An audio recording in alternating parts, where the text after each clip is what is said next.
How to quickly change channels on YouTube TV. Hey everyone. In this video, I'll show you how to quickly change channels on YouTube TV so you can switch between live shows faster without missing a moment. Important notice: YouTube TV doesn't use traditional channel numbers.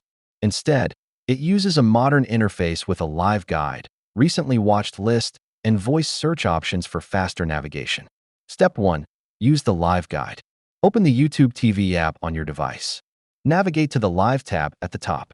Scroll through the list of channels and select the one you want to watch. It will start instantly. Step 2.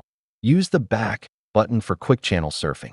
While watching a live channel, press the Back button on your remote or app. This will take you to the last screen or previously watched channel.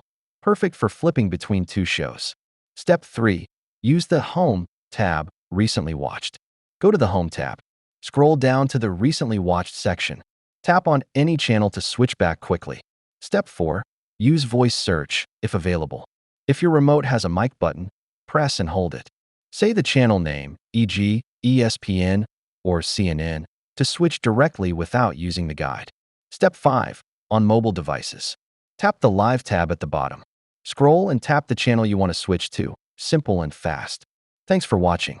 If this helped you switch channels faster on YouTube TV, please like and subscribe for more streaming tips and tricks.